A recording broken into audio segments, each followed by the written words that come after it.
Kung ikaw ay kidnapper, kahit anong kaso mo, nakapapel yan. Bakit naka-cellphone? Paano ma-authenticate?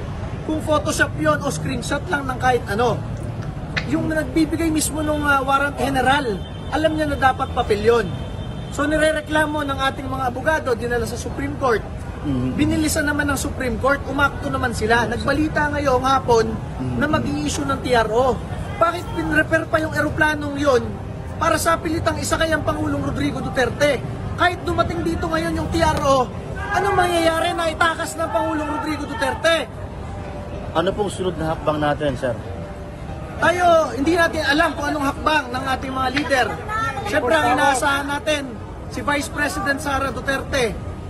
Pero masabi ko sa ating mga kababayang Pilipino, ang hina naman natin, na-experience na natin magkaroon ng isang presidente na talaga namang nilabanan lahat ng mga durugista at kriminal sa ating bansa.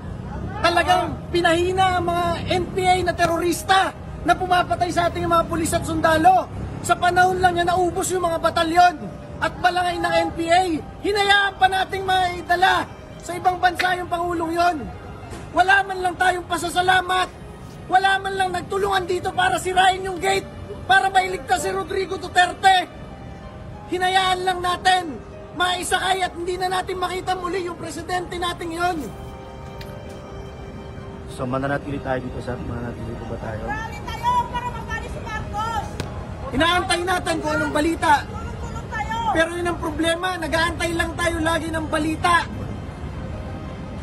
Nandiyan na mismo yung Pangulo ng Pilipinas, nasa labas lang. Nandito lang tayo maghapon. Nagbalita na yung Supreme Court na mag-i-issue ng TRO para hindi ilipat si Pangulong Duterte.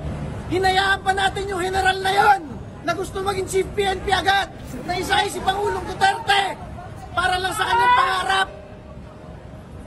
Napakawalang utang na loob natin mga Pilipino kay Pangulong Rodrigo Duterte, kaysa isang Pangulo na halos ubusin ng teroristang NPA, halos ubusin ng mga durugista at kriminal na bumibiktima sa ating mga pulis, sundalo at mamamayang Pilipino. Hinayaan lang natin itakas ang Pangulong Duterte papunta sa ibang bansa. Isurrender sa mga dayuhan. ICC na mismong si Pangulong Trump na Amerika hindi na nire-recognize ang ICC. Napakaraming politiko sa Pilipinas na kurakot, na after mangurakot gusto makatakas ng Pilipinas. Hindi natin pinapatakas, may hold departure order.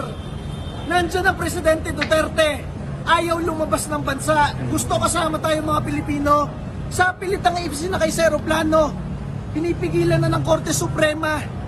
Napakahina naman natin mga Pilipino. Talaga namang, kung ganun talaga napaka-failed ng ating estado. Sir, sa pangyayaring ito, sir, may mga nagkamali ba dito? May mga dapat kasuhan na opisyal? Hahanapin natin lahat, isa-isa yung mga yan. At ngayon, wala tayong masabi. 60 days election ng Pilipinas. Masabi ko sa inyo, wala sa inyong Duterte Youth Party List, tayo lang nagtanggol kay Pangulong Duterte sa Kongreso. Mga putang inang congressman na nag-traitor kay Sara Duterte at mga politikong kurakot na nag-traitor kay Pangulong Duterte. Tandaan nyo lahat ng pangalan nila. Hindi natin iboboto yan ngayong eleksyon na ito.